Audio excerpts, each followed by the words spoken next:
കറുപ്പുവെളുപ്പിൻ്റെ cinema വിചാരത്തിലേക്ക് സ്വാഗതം.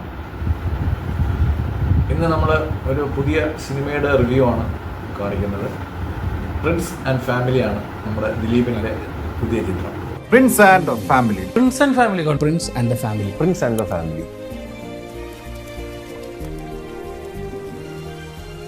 Ask for a date, propose and close the deal. ഒരുപാട് mellow ഡ്രാമയിൽ കൂടെ കടന്നുപോയതാണ് ദിലീപിൻ്റെ പടങ്ങളും ദിലീപും ലൈഫും. എന്തായാലും ഒരു നായകൻ ശകലമൊന്നും മങ്ങിയതിന് ശേഷം തിരിച്ചു വരുന്നതാണ് നമ്മൾ കാണുന്നത്. പ്രിൻസേ,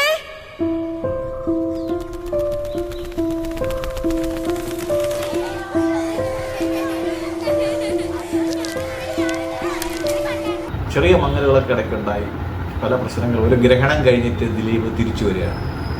ദിലീപിൻ്റെ ഒരു തിരിച്ചുവരവ് തുടരും എന്ന് തന്നെയാണ് പറയുന്നത്.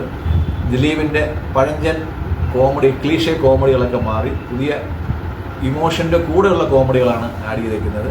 പഴയ കോമഡിക്ക് വേണ്ടിയുള്ള കോമഡി മാറ്റിയിട്ട് ഇമോഷൻസിൻ്റെ കൂടെയുള്ള കോമഡികൾ വരുന്നുണ്ട്. ഫാമിലി എൻ്റർടൈനറാണ്, ഒരു ഫീൽ ഗുഡ് പിക്ചറാണ്.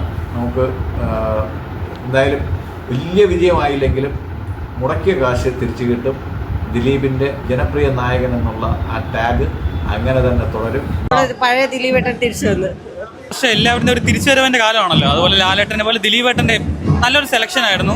ജനപ്രിയ നായകൻ എന്ന് പറഞ്ഞാൽ അദ്ദേഹത്തിന് കിട്ടിയ ടാഗ് ഒരിക്കലും മാറൂല. തീർച്ചയായിട്ടും ദിലീപ് തുടരും. വിനീത് ശ്രീനിവാസൻ്റെയും സിദ്ദിഖിൻ്റെയും കോമ്പിനേഷൻ അടിപൊളിയായിട്ടുണ്ട്. കണ്ടിറങ്ങിയവർക്കെല്ലാം വളരെ നല്ല അഭിപ്രായമാണ്, നല്ല കഥയാണ്. അത് ദിലീപിൻ്റെ പെർഫോമൻസ് ഈ സമീപകാലത്ത് ഇറങ്ങിയ പടങ്ങളിൽ വെച്ച് ഏറ്റവും നല്ല പെർഫോമൻസ് എന്നാണ് മൊത്തം ഓഡിയൻസ് പറയുന്നത്. അതുകൊണ്ട് നിങ്ങൾക്ക് ധൈര്യമായിട്ട് ഈ സിനിമയ്ക്ക് ടിക്കറ്റ് എടുക്കാം, പോയി കാണാം. ദിലീപ് ഒത്ത് 2 മണിക്കൂർ ഭംഗിയായിട്ട് ചിലവഴിക്കാം.